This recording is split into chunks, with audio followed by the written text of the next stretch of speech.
Assalamualaikum warahmatullahi wabarakatuh. Alhamdulillah, pada kesempatan ini saya akan membacakan terjemahan Al-Quran surat An-Nahl ayat 11 sampai dengan ayat 20. Aku berlindung kepada Allah dari godaan syaitan yang terkutuk dengan menyebut nama Allah yang Maha Pengasih dan Maha Penyayang. Dengan hujan itu juga ia tumbuhkan bagian zaitun, korma dan anggur serta segala macam buah-buahan. Dalam hal yang demikian terdapat bukti-bukti kekuasaan Tuhan bagi orang yang menggunakan pikiran. Dan ditundukkannya malam dan siang silih berganti untukmu, bagimu. Begitu juga matahari dan bulan serta bintang-bintang. Semuanya ditundukkan untuk kepentinganmu sesuai dengan perintahnya. Dalam hal yang demikian pun terdapat bukti-bukti kekuasaan Tuhan bagi orang yang berakal. Dan begitu juga beberapa keajaiban yang diciptakannya bagimu di muka bumi. Bermacam bentuk, berbagai jenis, berbeda hasil guna dan berlainan keistimewaan. Dalam hal yang demikian terdapat juga bukti-bukti kekuasaan Tuhan bagi yang mau mengambil pelajaran. Selanjutnya dia juga yang menundukkan lautan supaya kamu dapat memakan daging segar dan mengeluarkan barang perhiasan yang akan kamu pakai dari dalamnya. Dan kamu lihat kapal-kapal berlayar membelah permukaan air agar kamu mencari keuntungan dari karunia Tuhan. Dan semoga kamu mensyukuri nikmat yang dikaruniakan Tuhan kepadamu. Catatan: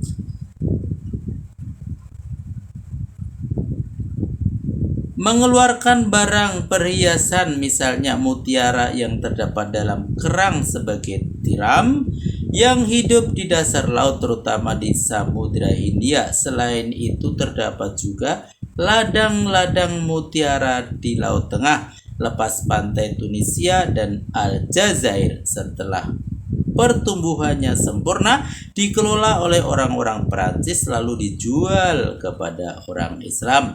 Orang Islam sendiri tidak tahu apa-apa tentang itu, seolah-olah mereka tidak pernah membaca Al-Quran.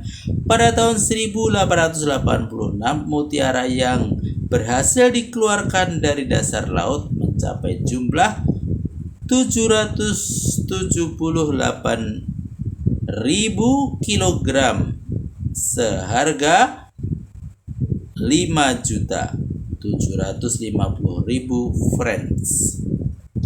Yang kedua, maksudnya mengadakan hubungan dagang antar negara dengan mempergunakan armada niaga di laut lepas.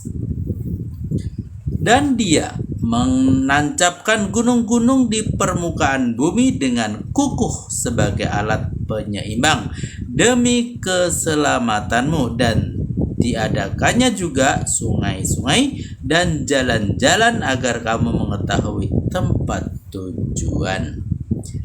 Catatan: sebagai alat penyeimbang, maksudnya Tuhan menancapkan gunung-gunung di permukaan bumi untuk kemantapan dan keseimbangan peredaran bumi itu sendiri.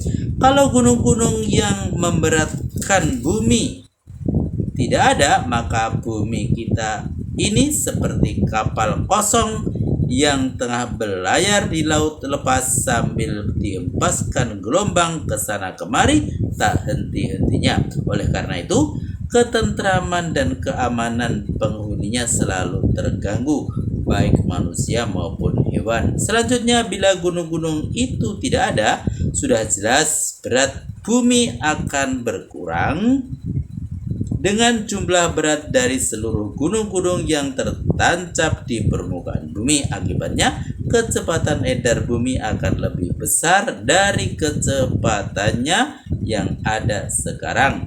Kecepatan edar ini akan menimbulkan gaya sentrifugal yang lebih besar daripada gaya gravitasi matahari.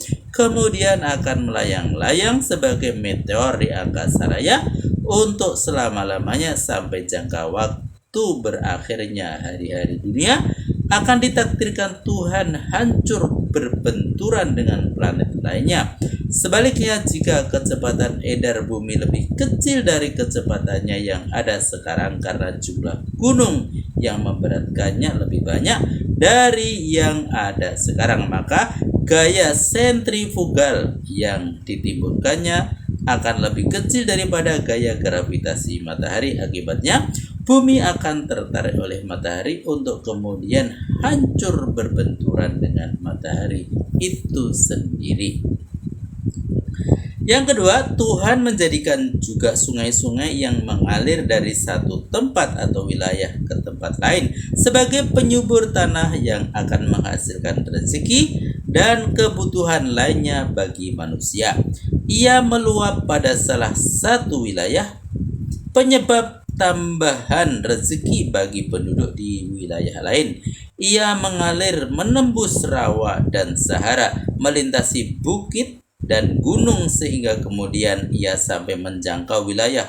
Saat ia diperuntukkan bagi penduduk wilayah itu untuk mereka daya gunakan dan mengambil manfaat daripadanya, semuanya berlaku dengan takdir Allah juga. Dan dijadikannya juga gunung dan bukit sebagai tanda pengenal arah di siang hari, dan dengan bintang-bintang mereka mengenal arah di malam hari. Apakah Tuhan yang menciptakan segala keajaiban itu dapat disamakan dengan yang tidak mampu menciptakan apa-apa? Mengapa kamu tidak mau juga mengambil pelajaran? Jika kamu menghitung nikmat Allah, kamu tidak akan mampu menentukan jumlahnya. Sungguh Allah Maha Pengampun dan Maha Penyayang. Catatan, sebab nikmat itu selalu bertambah dalam jumlah yang tidak terbatas. Dan Allah mengetahui apa yang kamu sembunyikan dan apa yang kamu nyatakan. Dan berhala-berhala yang mereka puja selain Allah itu tidak mampu membuat sesuatu apapun. Bahkan sebaliknya, merekalah yang dibuat orang. Maha benar Allah dengan segala firman-Nya. Alhamdulillah telah kami bacakan terjemahan Al-Quran surat An-Nahl ayat 11 sampai dengan ayat 20. Sampai jumpa pada video berikutnya. Billahi taufiq wal hidayah. Wassalamualaikum warahmatullahi wabarakatuh.